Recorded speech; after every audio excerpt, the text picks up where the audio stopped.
Welcome to The Point of View. This is your favorite current affairs show on television here on The Point of View.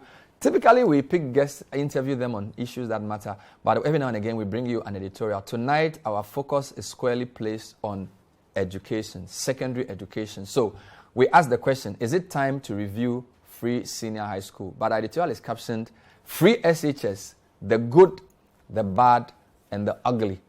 I'll tell you what is good about the policy, what is not going well, and what we must do to salvage it. Stay with us.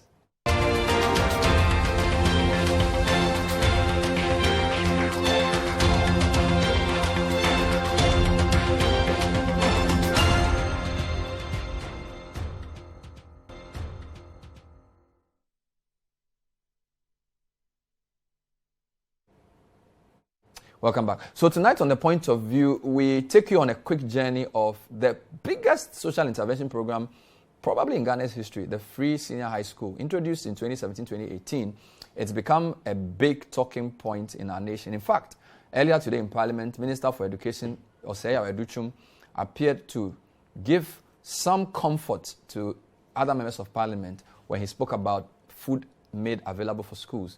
Because from as far back as March 2021, we've been having challenges with infrastructure and, of course, with food issues getting towards the end of last year. But Free SHS was introduced in 2017. It was a campaign promise of Akufo-Addo, and it was duly implemented with a massive increase in numbers. If you look at the three key issues, Article 35, Article 38 guarantees some level of access to education at the secondary level. 38.3, it says the state shall, subject to availability of resources, provide equal and balanced access to education and other appropriate pre-university education. And of course, in Article 25 as well. So, basic education, secondary education, being made free is not new, neither is it alien. Of course, we have our FQ program in 95, that's also there. This fits into SDG 4. It's a good thing to do. And the NDC began what they call progressively free basic education 2014 to 2016. The MPP went full hog in 2017 with some massive increase in numbers. So if you look at the number of enrollments, if you look at 2017, we had over 700,000 new students. Compare that to 2007, 10 years before that, the number of students enrolled was about 390,000. So almost double of those numbers in 10 years. Free SHS was really massive at the time. And within that period, when the Free SHS was introduced, the government also had to spend quite a bit of money on it. In fact, if you look at the financials, from 2017 to date, we've spent 7.6 billion Ghana cedis on Free SHS. That's massive. Indeed, we took a $1.5 billion loan. It's a bond. It was called a Dachi bond. It's actually the biggest single loan in the history of the educational sector to help finance Free SHS. So it's something the president has always wanted to do, and it's something he's actually succeeded in doing. Let me tell you some of the things he himself has said about Free SHS. So in May 2021, the president said that Free SHS will be made a permanent feature of Ghana's educational system. That underscored how committed he was and how serious he was about making sure Free SHS succeeded. There was a lot of naysayers when he began the policy, so it is as well that he would gloat over its initial success and also give confirmation that it will not be scrapped, at least under his tenure. So this story was written by Samuel Yafe in 2021 when the president awarded the 2020 Best WASI student. The president said government's flagship Free SHS will become a permanent feature in Ghana's educational setup. The president said government will be heavy to give every child an opportunity to acquire secondary education. What else did the president say about Free SHS?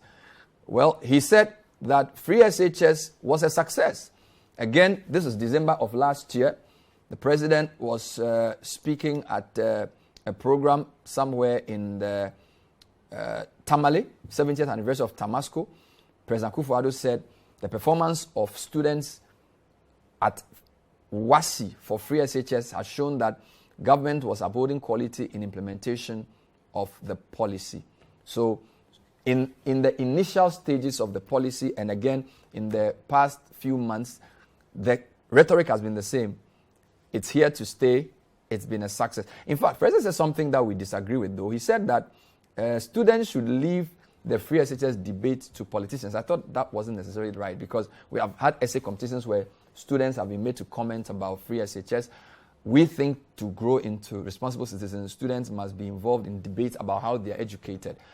While we believe that they should not enter the political debate, free SHS is not only a political issue, it's actually an educational issue. So the president in May this year, in a story written by Donald Atudapatem and Chris Nunu, said, leave the free SHS debate to politicians. This we respectfully disagree. But the basic point he was making was that whether we should have free SHS or whether we are spending too much money or not, it's not your problem. Focus on your book. So the context was that study, which is fine, but we feel the debate for free SHS should not be left to politicians. In fact, no debate in the country should be left to politicians alone. They will destroy it, because they are not the repository of all the wisdom in the world. And while you could say, yes, students should focus on their books, part of their development includes discussing things about their own welfare. And certainly, non-politicians have a legitimate role to play in education. But the president is not the only person who is speaking about free SHS. The Minister of Education has also been quite clear on his views about free SHS. So, for example, the May 5, 2021 edition of the Daily Graphic, Dr. Yaduchum says, free SHS is here to stay. Now, again, this was within the context of whether it was sustainable or not.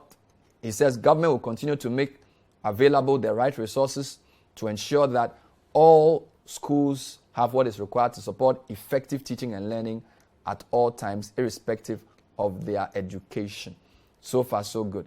Now, of all the things that have been said within the context of free SHS, all the things the president said, which we think is quite revealing about the struggles the country is facing to manage the process, was said somewhere August in 2018, as far back as 2018. Now, this is a story on citynewsroom.com. The president said, funding free SHS has not been easy. Nanado confesses, the story by Jonas Nyabo. Let me read a few paragraphs to you. President Akufo-Addo has admitted that a huge chunk of the country's resources has been invested into the implementation of the government's flagship free senior high school program. Speaking at a meeting with Asantinos Tumfo to the second at Jubilee House, President said, despite the challenges, government is committed to sustain the free SHS program. So this is the background. Campaign promise as far back as 2008, all through 2012 into 20, indeed it was 2012 election, all through to 2016. He won the election. A lot of people felt free SHS helped him. So it was thrust in from the political side. Now, let's talk about what is good about free SHS. I think everybody will agree that one of the most resounding successes of the policy has been its increase in enrollment. So as we said, in the year it was introduced, the number of people enrolled in secondary school, almost 800,000 students, an additional almost 350,000 from the previous year. Fantastic. Also, to sustain the gains and also to help the students get good education, the GS announced a few weeks after that they had recruited almost 9,000 new teachers. That's incredible. Almost 9,000 new teachers to help support free SHS. That was very, very significant. Within the period as well, 7 new SHSs had been built. Indeed, from 2017, a lot of classrooms had been built, but for the free SHS in particular, new senior high schools had been built to support it. So on the issue of access to education, free SHS scores a lot of points. Indeed, there are certain reports that also talk about students, not just admission. So there's a difference between student admission and enrollment. So what free SHS did was that in the past, a student could be admitted, but they couldn't enroll because they didn't have money. But with free SHS, they could now enroll. So that major step, you've been admitted to pre-sec, you didn't have money to pay, now it's free, you can go to school. Fantastic, right? There are certain reports that also show that provision of utilities improved within the period initially.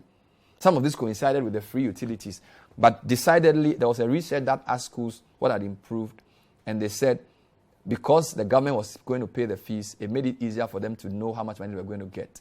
And also the fact that their utilities were going to be provided for was great for them. So we can say that on the matter of enrollment, free SHS has been amazing. It's been exemplary. It was a bold decision. And of course, we'll come to sustainability issues. But free SHS has served to remove a lot of people out of challenges. In fact, one of the best testimonies of free SHS was given by the UNICEF director. This was in April 2018. I wanted to read to you a direct quote from the woman. She is Mrs. Henrietta Holzman Ford. She commended the president for implementing the free SHS. And she says, if I may pay homage to President Akufo-Addo, having free secondary school is probably the greatest gift you can give a family and a girl. It then encourages the girl not to be considered lesser in her family, and it encourages her to go to school. The UNICEF executive director explained that, quote, if a girl can go to school, then there are so many other benefits. There are health benefits. She does not become a young mother and become a young bride. Half of the maternal deaths are because the mothers are too young. There are adolescents and they are children with children. The benefits of free secondary education to society are immense. For girls, we see that it is probably the single most important area for a government to bring up. So we are not just talking about enrollment. We are talking about reducing things like girls being married off very early, teenage pregnancy. Indeed, delinquency can be reduced. So the social benefits of getting all secondary school eligible citizens to be in school, it's unbelievable. If we continue this for the next 10 years, Ghana will probably be better than most of its peers because you have a population of well-educated people. In fact, Dr. Steve Mantiao of ISODEC and at the time PIAC made a very important statement which I think summarizes the feeling about free SHS. This was in April 2018. He says, we cannot allow free SHS to fail. We cannot allow free SHS to fail. He was speaking at a national dialogue on education in Takoradi in the Western region, and he said, Ghana has no basis to fail the policy because everything economic is just on our side. Then he talks about our youthful population and what free SHS can do. So free SHS is great, but the devil is in the detail. So what is the issue now? What are we trying to say? Free SHS is good. So what's the problem? Well, the problem is that for many things, even though it can be good, it can also have some bad sides. Now, there is a very strong view that although the policy increased enrollment, it has brought quality of education down. Now, there are two sources of evidence for this. I'll start with Professor Ivan Adai-Mensah. He was interviewed on, I think it was one of the Joy morning programs on TV, and asked a direct question. This was sometime this year. Professor Adai-Mensah was the vice chancellor when I was in Legon. He is a professor of immense respect, chemistry, and all those things. The interviewer asked him, between 0 to 10, in terms of quality, how has free SHS impacted secondary education? This is what ensued. What would be your assessment? Again, I like to do this. On a scale of 1 to 10, how successful has free SHS been? Looking at the pluses and the minuses on a scale of 1 to 10. I must be frank. When it comes to its effect on quality of education, I won't give it anything more than 4. In terms of quality of education? I won't give it anything more than 4, probably less. If anything at all, it has lowered the standard of education. It has increased numbers. There is no doubt about that. But increase in numbers is not increase in quality. I'm very frank about that. And that's a point people made right from the outset, that exactly. you can increase the quantity, but the quality. The quality. And that has not been... And to me, quality is very, very important.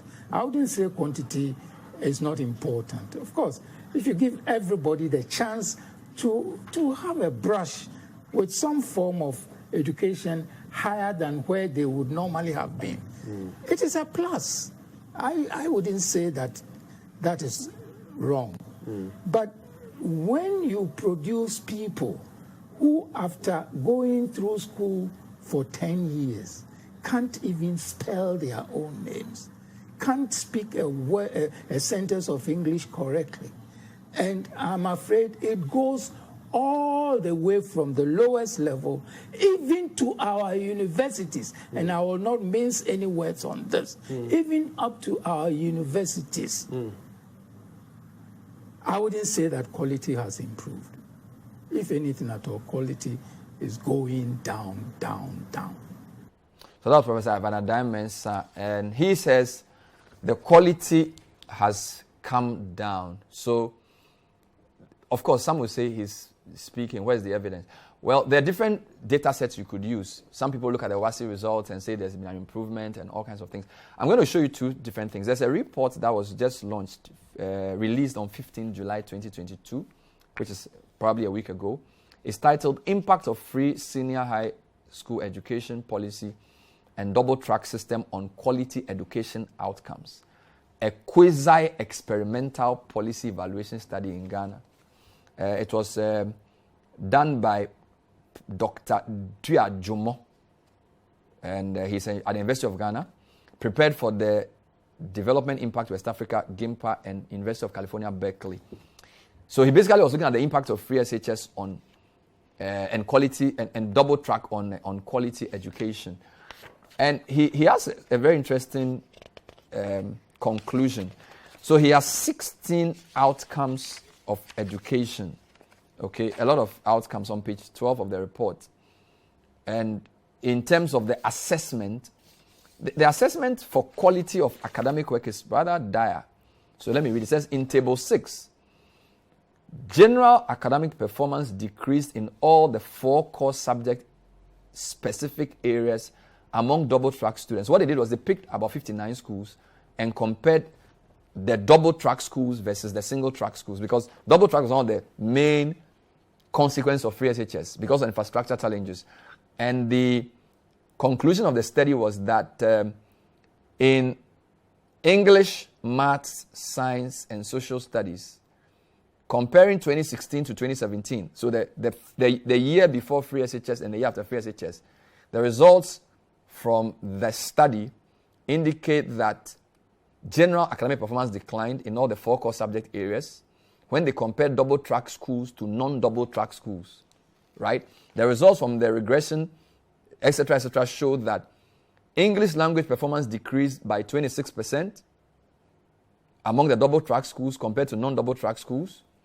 Integrated science decreased by 30% in performance in the double track schools compared to non-double track schools. Then they said overall academic performance decreased by 36.1% among the double track schools compared to the non-double track schools. So that's the first challenge. So what Professor Mensah is saying seems to have been corroborated by this study. In fact, if you take Salamat, Salamat is an educationist. He does the assessment for the government. Comparison of WASSCE results for Ghana, Gambia, Liberia, Nigeria, and Sierra Leone. This study was released November 2021, and he assessed the 2018 to 2020 WASSCE. If you come to his executive summary as well, he has some very concerning points. Key findings, paragraph 8, he says in Ghana, the study found that though student participation in WASSCE was over 90%, the average achievement in core subjects and the sciences were below the weighted 50% during the 3 years under review. It was therefore established that whereas student participation was excellent, more students wrote the exam, the quality of passes in the WASSCE were disappointing. Then he makes 2 interesting points. He says, a significant observation was that even though Ghana's achievement in elective maths was progressive and significant, it could not meet those of the achievements in Nigeria, the Gambia, and Sierra Leone, where the percentage passes were relatively better. All right? And then he also says that in Ghana, there was a big gap between North and South. So some of Salamat's conclusions are concerning. But most definitely the conclusion from Gia Jomo, not just on academic performance comparing double track and non-double track schools, but also he had 22 parameters of quality that he assessed. And of the 22, out of the 22, 16 indicators decreased. Right? So things like acquisition and availability of learning material, quality came down. Content quality and quantity of teaching materials came down. Knowledge and understanding of instruction by students, according to the report, came down. Student assessment and examination management, poor. Student extracurricular, poor. Student boarding management for boarding schools, poor. Student feeding, healthcare and general welfare, poor.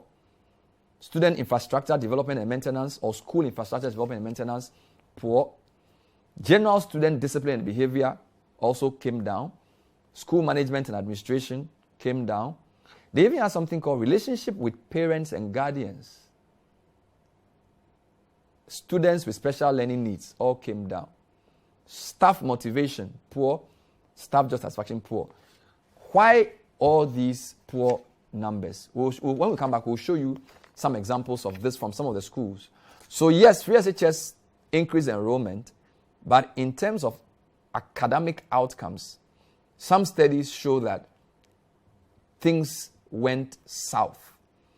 And some of the parameters mentioned in this study as well show that things went south. But there are bigger issues that we'll discuss. Infrastructure, availability of money, not just for secondary school, but for basic schools. Lots of challenges have started emerging from the free SHS, some of which we'll discuss when we come back. And then we'll tell you what everybody we've been interviewing has been saying about what we must do in order not to throw the baby away with the bath water. This is the point of it, an editorial on the good, the bad, and the ugly of free SHS. Stay with us.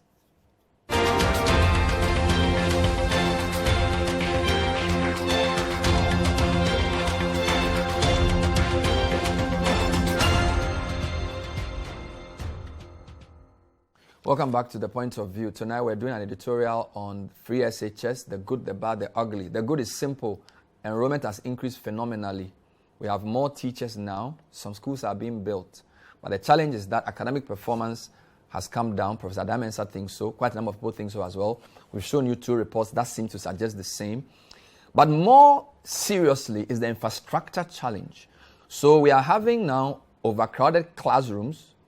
Now, because of the challenge of increasing numbers by almost 400,000 in a year, you have more students who don't have space in the dormitories as well. So this week we went to a school in the Western region, Huni Valley Senior High School. One of the mining companies had gone there to build a new block for them. And look at the condition of Hunivas. This is the school that I think Mr. Tony Obin attended. Look at the windows. All right, and that's not even the challenge. Because the students are so many, their bunk beds don't fit into the room. So you have students having to sleep on the floor. Because if you have a bunk bed, there isn't space. So look at that. Chop boxes, mattresses on the floor. And there are quite a number of schools with this type of problem. Now, we are not saying free SHS is bad. We're saying it's introduced so many students and infrastructure has not risen as quickly as possible. Students were spoken to. Quite a terrible sight. So you have more students in the classrooms, more students in the dormitories. The other problem that this has caused is that because a lot of money is going into free SHS, in fact, we're spending probably about half of the educational budget on just free SHS. Right? There was a statistic we showed where out of the 4 billion cedis that was allocated for education in a particular year, 4.2 billion cedis, 2 billion went to free SHS. So there's little left for primary schools and little left for infrastructure at the basic level for school feeding, 97 pesos per day per child. So even in the basic school, the school feeding is struggling because free SHS has become this behemoth. Apart from this, a lot of the basic schools don't have JHSs. we were trying to eliminate schools under trees. As we speak, there are over 5,000 schools still under trees because all the money is being swallowed by free SHS. So apart from infrastructure challenges, it's also introduced fiscal challenges, right? So schools under trees have not been eliminated. It's a 5-year plan to eliminate schools under trees. Less than 20 have been built at this point. 60% of northern primary schools have no JHSs. That has to be addressed as well because 17% of children are not completing JHS, even though they qualify for free SHS. So there's infrastructure problems. Then there's also now fiscal problems affecting other aspects of education. So it's a problem, which we have to admit. But I think the biggest problem, which has become more obvious, for which reason the minister went to Parliament today, has been that of food. Now, last week, Wednesday, I interviewed a storekeeper in one of the schools in the Eastern region. He spoke to me on radio on condition of anonymity. And he described vividly the challenge of feeding of the students in his school. Listen to him. Good morning, Mr. Storekeeper. Good morning, Bernard.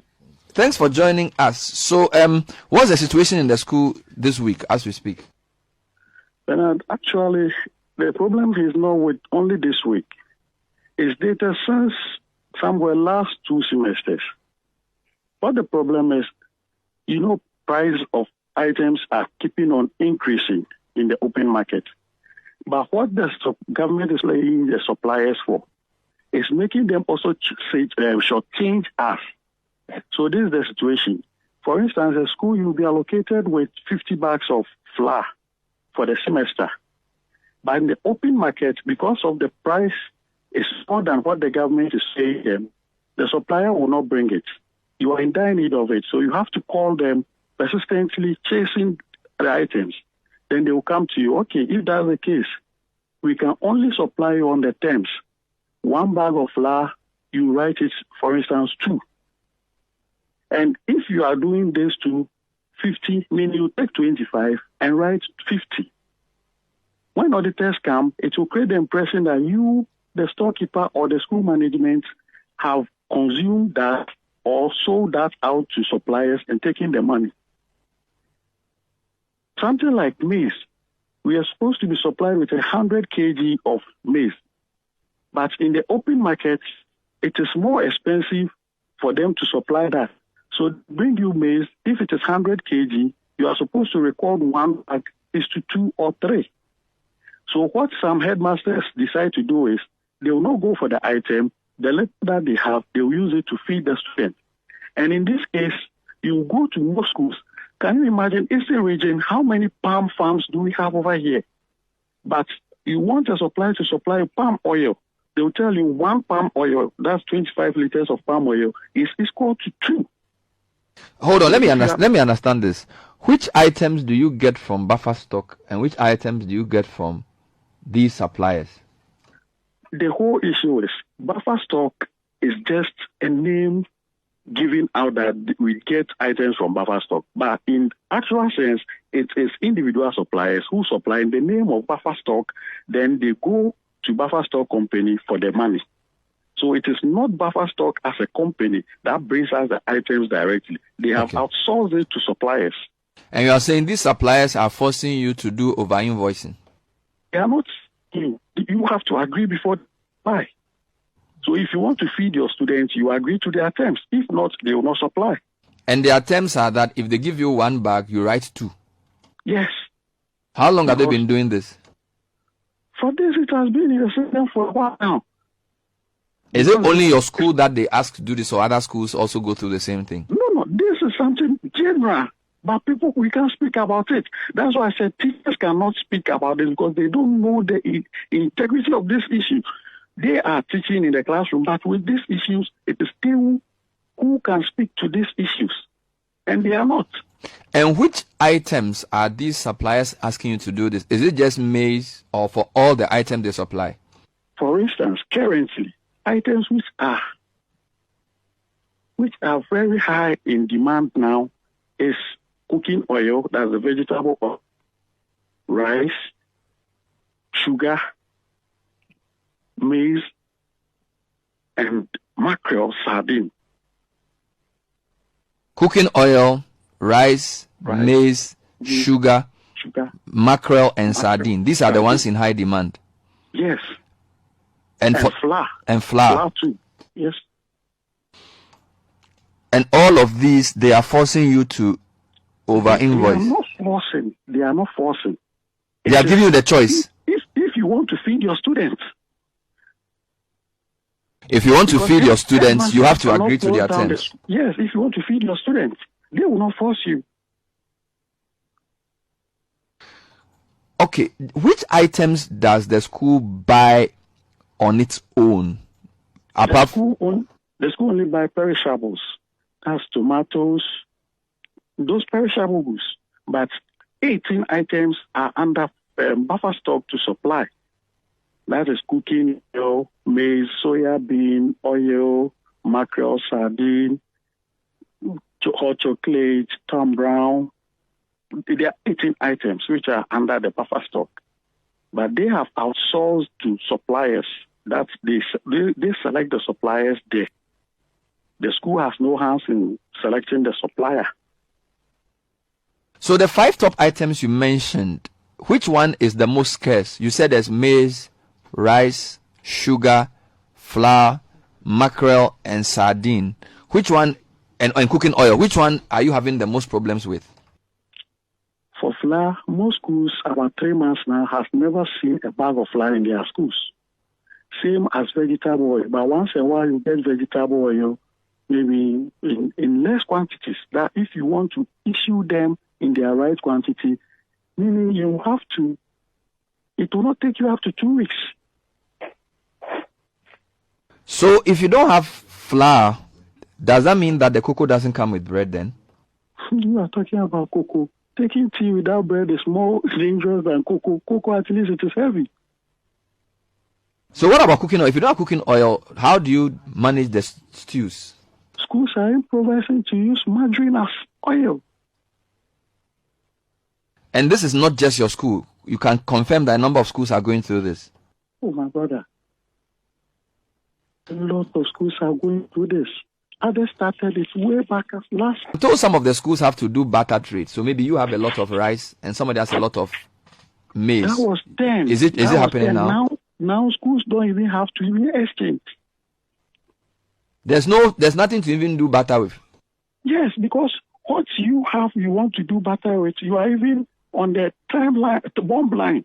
What you have is not even sufficient for you to go and exchange. Are the parents helping? Parents are not made to know all this because the government will see it as a failed program. So you don't involve the parents. Wow. These informations are being managed in the schools. And teachers, even we live with them in the schools, they don't even know about this. Because you can't speak out. How is this affecting the students? With students, since there is always something on the table, you manage to get them something to eat. Those who call home too, sometimes they send them money to go to the canteen. So this was exactly a week ago. They are bartering food, tea without bread, milk, using margarine to cook. Now, what is going on? Government is facing fiscal challenges. They are not releasing monies on time. Now, in the past, parents were contributing, whether boarders. In fact, we're told that there's no country in the world where boarding school is free except in Ghana. So in the past, boarders will pay something little. You could still have free education, but the schools will not have such stress. So you have food shortages. Parents are complaining about malnourished students. In fact, some parent came to me and said he was looking for a cook to be sending food to his daughter in one of the girls' schools in the central region. Schools are complaining of lack of variety. They're eating eba all the time. Now, mind you, teenagers need a special diet to aid their growth. It's part of their mental development. So malnourished SHS students don't necessarily do well academically. Schools don't have money for perishables. They don't have money for supplies. It's a terrible situation. We don't even have time. We even have voice clips of PTA chairmen complaining and asking schools to, the teachers and other parents to help. The other problem with this is that the PTA system has almost broken down. So the parents are not being given the chance to contribute as much. So the policy has stressed secondary education, is bursting at the seams. And this issue of no food, which from as far back as August last year we raised, is become a recurring theme. So it's become part of the challenge. We can't wish it away. We can't do press conferences and say, well, we've dealt with it. Buffer stock, it's the money is not coming on time. And therefore, the schools are struggling. We'll take a break. When we come back, we will tell you what everybody we've heard, significant people, from the economists to educationists to traditional leaders to religious leaders, have been saying about how to solve this problem.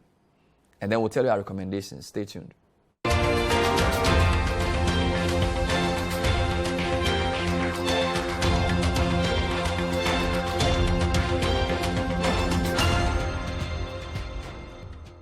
Welcome back to The Point of View. So tonight we're looking at the good, the bad, and the ugly of free SHS. It's raised enrollment phenomenally. It's come to stay, we agree. But it's exposed quality challenges, infrastructure issues, financing problems, and of course, food issues as a consequence. What should we do? We'll start with people we've interviewed. As far back as 2018, I interviewed Patrick Ewua, founder of SHS University, and asked him about free SHS and how to make it sustainable. Listen to what he said. Free SHS, it should just come to stay. It's here and it's here to stay. And the question is, how do we make it sustainable and how do we make it high quality? One of the ways to make it sustainable is to develop a fundraising capability within the schools. Asking people to voluntarily contribute funds to the institution, not mandating them, but voluntarily asking people to donate to their institution, to the institution that their kids are going to. Another way to make it sustainable is to do what most high schools in the world that are free do, which is they're not boarding schools, right? So you go to any country that has 100% enrollment in high school, those are not boarding schools. Yes, there are a few boarding schools, but the vast majority of schools are day schools, so that the state is not funding room and...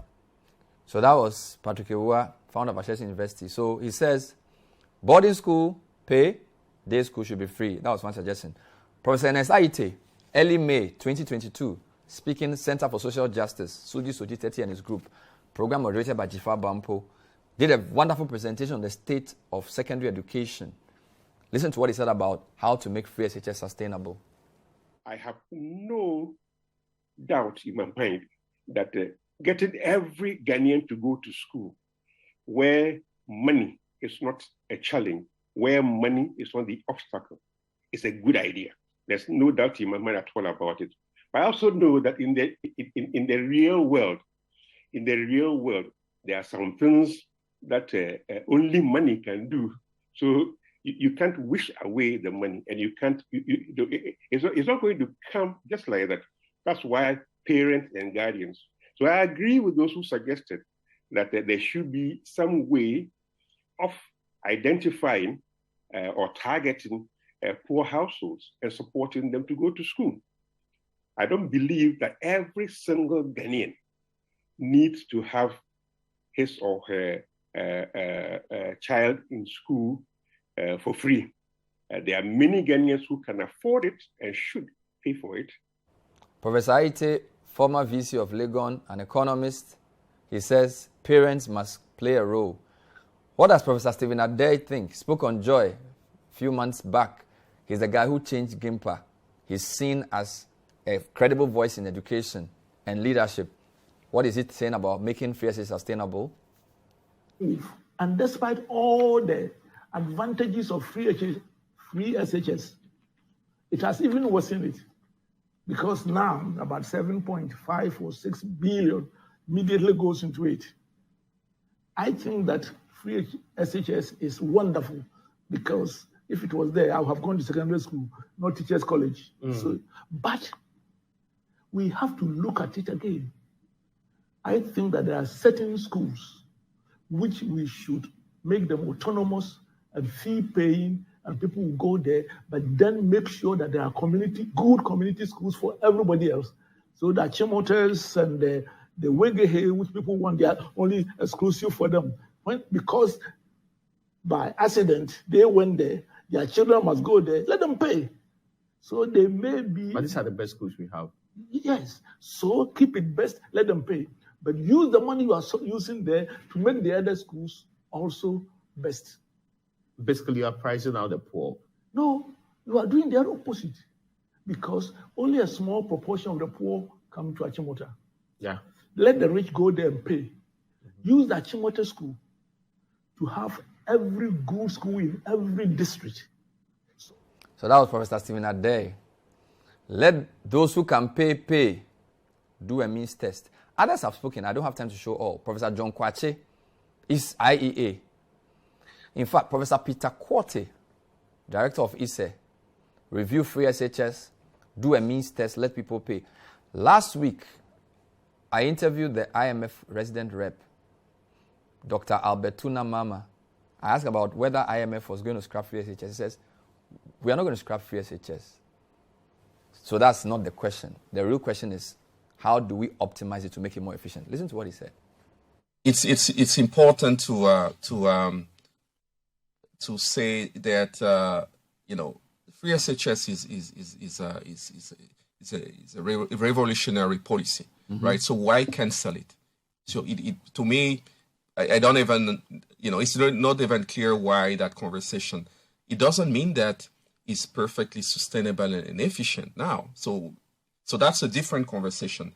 But as for the policy, I really don't see why it needs to be cancelled. I mean, secondary education, as we know, and we've seen for a lot of studies, is correlated with a better economic development path, right? So to me, there's no debate on whether the policy, needs to stay. The debate is more on, how do we make it sustainable and how do we make sure that we achieve efficiency gains there. Albert Tuna Mama, IMF resident rep, saying the same thing. Ken Oforiatta spoke to him a few times on this show. This was 2018 interview. Sat right here. I asked him, so sir, free SHS is great, but can it continue in the same form? Listen to his answer. The issue of free education, I don't think it's something that any of us can compromise on, and true, it may be that there have to be changes in the way in which we are administering it. I can't take my child to Achimota or Dogono and then leave him or her and drive away and can Oforiatta not pay anything, whilst I can pay for 10 people.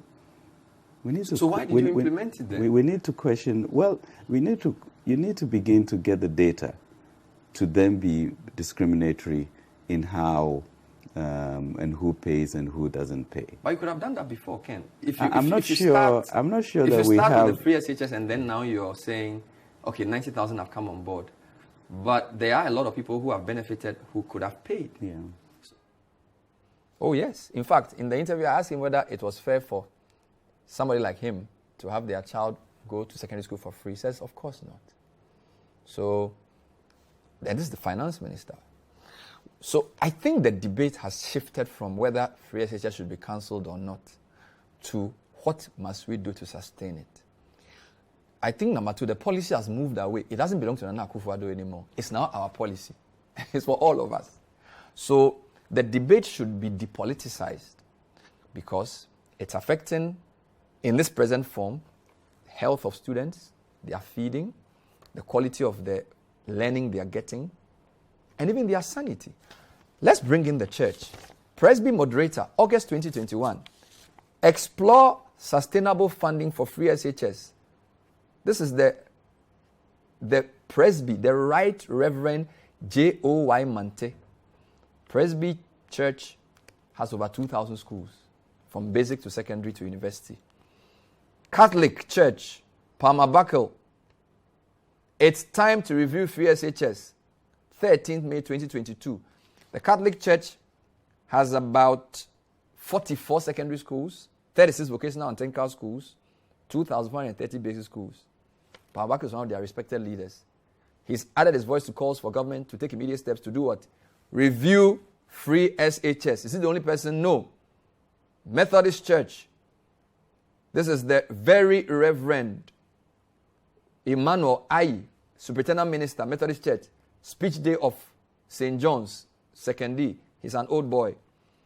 He's asking government to convene a non-partisan National Education Forum to review the free SHS program.